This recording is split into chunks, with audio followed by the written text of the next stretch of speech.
On today's episode, we're going to talk a little bit about what it's like to be a player that makes its debut at Yankee Stadium and what that might be like for good or for bad. Now, there's a lot of young players coming up through the Yankee system, and some of these things that I'm going to say are important for them to listen to. Downtown goes Frazier. Welcome back to another episode of Life After the Show. Now, as you guys know, this is a channel where I give a little bit of real life experience, some of my own thoughts, some of my own feelings, and ultimately just some things that I believe are to be true about the Yankees and the game of baseball. And so on this episode, we've got a few topics that we're going to cover. I think it's important to talk a little bit about what's happening in the current state of the Yankees offseason. Sonny Gray had an interesting comment. Love seeing that right now just because it's giving me something to talk about. And then I kind of want to go into a little bit about what Jasson Dominguez might be going through, and then a few other things about what it's like to be a young player that plays at Yankee Stadium. So let's just get into it. We'll get right into the things that people find interesting right now. Sonny Gray. Sonny Gray. That's a sick name, by the way. Sonny and Gray, side by side. Major League Baseball pitcher, former New York Yankee, current Boston Red Sox. After he got traded from the Cardinals to the Red Sox, he now re-enters the AL East. And now he's making some friends in the Bronx, or for better or for worse, not making friends. And so everybody knows that in the past, I gave a little bit about what happened in a spring training meeting in regards to Brian Cashman saying that there was a player that we traded for that didn't want to be here, and he doesn't want players in his org that don't want to be there. So if you're one of those guys, stand up, let him know, and he'll relocate you. That was a crazy, crazy first day of spring training for a lot of us to sit there and listen to that. And long behold, Sonny Gray seems to have made what I said true. Now, I knew it was true, and I know a lot of other people were trying to figure out who I was talking about, but Sonny kind of just came out and said, let's just see this. He was talking to the Boston Globe's Tim Healy, and he said regarding his time in New York, it was never a place I wanted to go in the first place. It feels good to go to a place where it's easy to hate the Yankees. Now, I know exactly what Sonny's doing right there. Sonny is actually a funny guy. Sonny's got a chip on his shoulder, and honestly, Sonny don't care. He's going to step on to the rubber whenever he makes his pitching debut for the Red Sox against the Yankees for the first time, and he knows exactly what he's going to have happening whenever he steps on that mound. It's going to be boos raining down. It's going to be reporters from the Yankees wanting to get comments about what he said, asking him why he didn't like the Yankees, et cetera, et cetera. But, I mean, I know from the jump, this was a place that Sonny didn't want to go, and it was very, very obvious to the players because he told us. And then, obviously, for the GM to stand up and speak about that at spring training, and just to give a little bit of a background on that meeting, it was the first day of spring training. And when it's the first day of spring training, every single player that gets invited to spring training is in that room. Whether you're in low A, high A, double A, triple A, major leagues, spring training invite, everyone. So every single player that, even guys that wouldn't even be a part of breaking that team for maybe 2-3 years from now, they were in that room. So it felt like that was the moment that Brian Cashman all offseason waited for and thought about and just ultimately took advantage of, with everybody being there, because maybe there's a player in that room that doesn't want to be there. And if you have the balls to stand up and tell him right there or at a later date, like, hey, man, I do not want to be here, please relocate me, then I believe that he would. Or maybe he won't. I'm going to go quickly off topic from that. 2020, whenever we were in the COVID season, I make the opening day roster. I get optioned after we had an extra inning game in DC playing the Nationals, and we're sitting in a meeting, and Brian Cashman and Aaron Boone are sitting there telling me that I'm being optioned. And so for me, I've heard this. This is the same song and dance. Sometimes whenever you're in a meeting with these guys, it's very business casual. They're just like, "Hey man, it's unfortunate that we're going to have to send you down, but we expect to see you back. Like, go down and kill it." Or then in this situation, this meeting felt different because it felt like this was the first time in my career that they actually felt bad sending me down. And so the emotions were higher for me because I'm fed up. And I actually reiterated on Brian Cashman's comments and being like, dude, you said if you don't want to be here, trade me. And at that moment, I said it to his face and I didn't get traded. So I actually went down to the minor leagues. And that's another topic that we can talk about in the future because that story itself is interesting. And I would love to get into what it's like to be a player that has options going up and down and how they can use their options to their advantage and how it can ultimately kind of mess with a player's overall uh, potential free agency in the future, their trajectory of playing time, all that. So we'll kind of just get back on topic right here of Sonny Gray making those comments because for me it's funny to see that. I mean, I think for a lot of people on social media they're having a field day about what his comments were and they're going at him and calling him a bad player and that's just not true because Sonny's obviously a really good pitcher and I think that he's going to have a lot of moments that he's going to have to be ready for whenever he goes and plays the Yankees for the futures to come. But if there's a guy that wants to deal with that more than anyone, it's probably Sonny Gray. So let's switch gears right here because there's another thing that I saw today. And obviously, there's a few guys in the media that I trust. A few of these beat reporters that actually put good stuff out there. There's a lot of them that just put things out in regards to wanting clicks, or maybe they say something that's necessarily not that accurate. And then you come to find out that, hey, this dude right here, he's just saying stuff just to say it, just to get reactions. It really never becomes true, but that's not the case with this guy.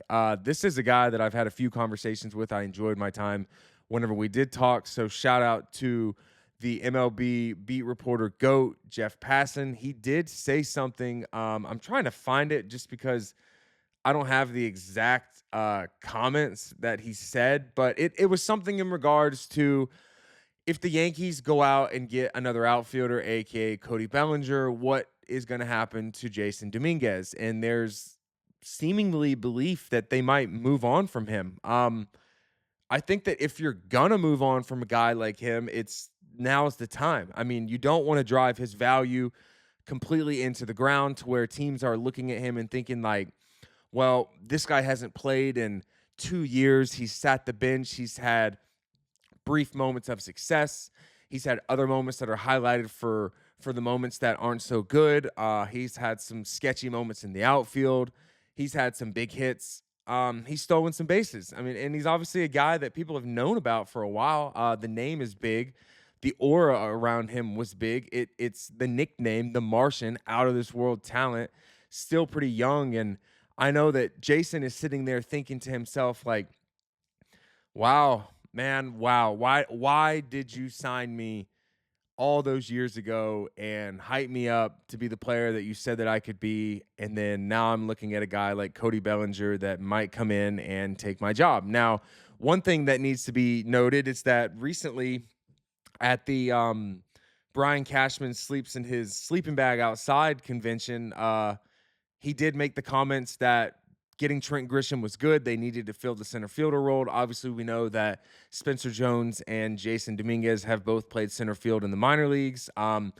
Definitely not going to be major league center fielders now that Trent Grisham is there. And even if he wasn't there, the odds of them being center fielders for a major league team are slim. So with that being said, he did allude to if they do not get another outfielder, that left field would be a battle amongst Jasson Dominguez and Spencer Jones. But I felt like when he was saying that, he knew that that was a slim opportunity for them to have because he had already said that he spoke to Casey Close and Scott Boras, who are the agents of Kyle Tucker and Cody Bellinger. So you can already see that he's making moves to potentially fill that left field spot. I know that if you're thinking about what the 2026 season will look like and ultimately what their left field position has looked like for the last few years and how it's definitely not been manned consistently in the way that they wanted it to be, they need to find somebody that can anchor that spot and be there for a while. And obviously we know that Cody Bellinger is going to get a contract that could do so.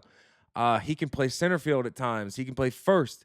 He can really go and play any position that you want. I wouldn't be surprised if the dude could play shortstop at this time. So now it leaves Jasson Dominguez. And Jasson is a little bit higher on the list than Spencer Jones just because he has the experience. Also, I think him being a switch hitter helps. The fact that he's out in winter ball playing left field helps. And I just think overall, again, the experience for him, for a team that's hungry to kind of go back and be a World Series contender again, makes more sense that Jasson Dominguez gets the first look, unless Spencer Jones comes out in camp and just hits 600 moon balls that nobody can go and find in the backfields of the stadiums and wins the job. But I think that it's interesting. I think it is interesting. Both are on the 40-man roster. One's been on the 26-man roster. The other one strikes out a lot. And obviously they're both highly touted outfielders that the Yankees have expected to be people that are the cornerstones of their outfield market or their outfield future success. But I think given the state of where the Yankees are at and kind of where the AL East is moving and how other teams are going, they have to go and get guys in their mind that are established players that you can kind of expect what that situation in the outfield and in the batter's box is going to look like. With a guy like Spencer Jones, you can obviously project what he's done in the minor leagues and think out loud in terms of what it's going to look like. But you also know that he's a big strikeout guy, 0 major league experience. And if he's striking out a lot in the minor leagues, you could assume that he's going to strike out a lot at the major leagues. And I think where the Yankees roster is going to be at to start the 2026 season with Anthony Volpe hurt, we're obviously going to find out what they're going to do at shortstop. A few of their starting pitchers are going to be eased back into the rotation, or some of them won't even be there to start. I think it will be extremely important for the Yankees to come out of the gate swinging. So putting young guys there that you don't know exactly what it's going to look like might not be your best move. So I think the Cody Bellinger thing makes sense for the Yankees. Obviously, I know it's ironic coming from me that I'm slightly in the sense of, or slightly on the side of advocating for a veteran player to get the look over a younger player, but I can't sit here and say the things that I don't believe are true, which is that I think that Jasson Dominguez or Spencer Jones would be a better option in left field than Cody Bellinger right now.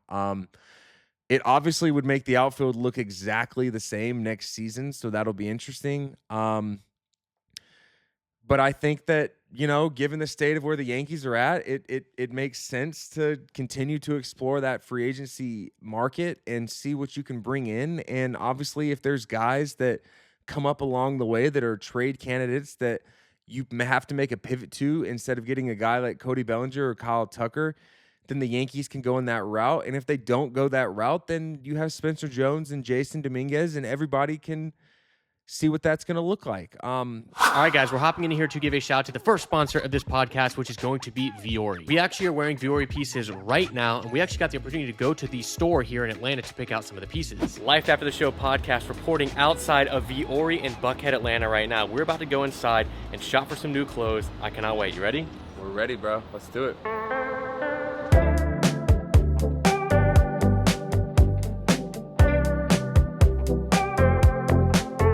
All right, so I'm checking out the Stratotech tee. These are gonna be some essentials, especially if we're playing a lot of pickleball, working out. We need these, so they've got them in black and a few colors. I'm gonna grab a black one. Let's check this out. Just a nice workout tee, super soft. That's so comfortable, so I'm gonna definitely try this one on. I got the Sunday Performance joggers. First off, these things are butter in hand and they go on perfectly. Love them. Honestly, never felt them before until today. Definitely gonna leave with these in hand. Maybe on the body too. This is nice.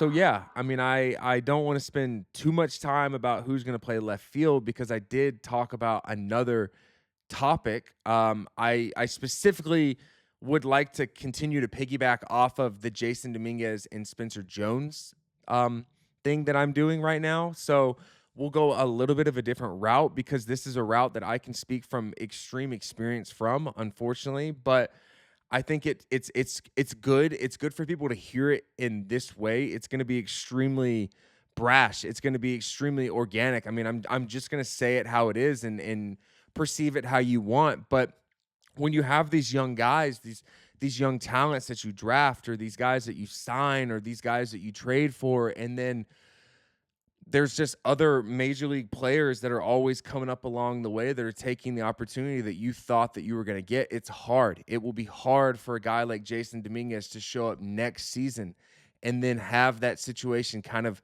come about again where he's just looking for at bats. I mean, any at bats count for him, and they're extremely important, every single one, to go out and make the most of. But I mean, we're talking about a guy that missed a lot of time from Tommy John surgery, and then whenever he came back, he didn't play a lot of time in the outfield, and then now we're talking about potentially doing that again. So if we're going to continue to talk about the development of players with the Yankees being hindered, that is a significant reason right there, is skewed playing time. Now, you can weigh the factors of, would it be better for this guy to be in the minor leagues and get the consistent playing time? Would it be better for him to be on our major league roster in a selfish standpoint just because you need him for depth? Or what are we thinking in terms of trading this guy? So there's a lot of scenarios that you have to mull over as a Yankees brass operator, and guys that are the ones that are pulling guys in different directions and putting them in the lineup. And obviously you do have a young talent in Jasson Dominguez that he could probably go out and get a decently good player.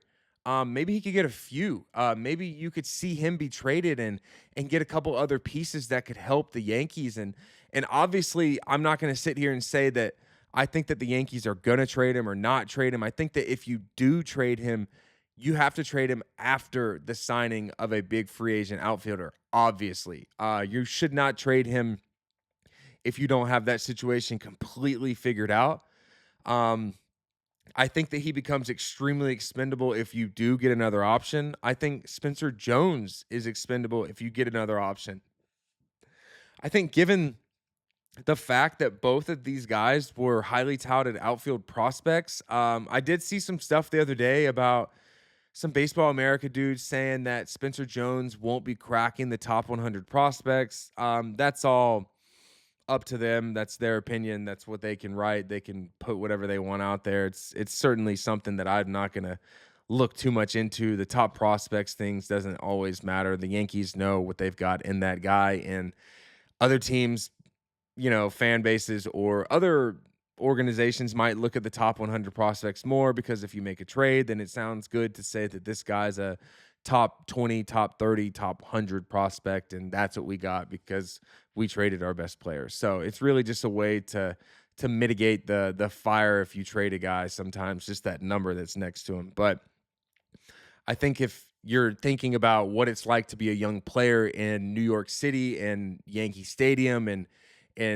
what it's like, I mean, it's obviously awesome. It's a situation that doesn't come about often. It's another place where it can kind of be a graveyard for young players to go.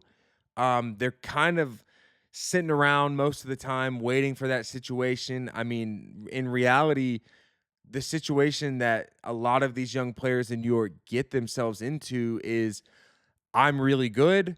You saw that. You acquired me some way, some form.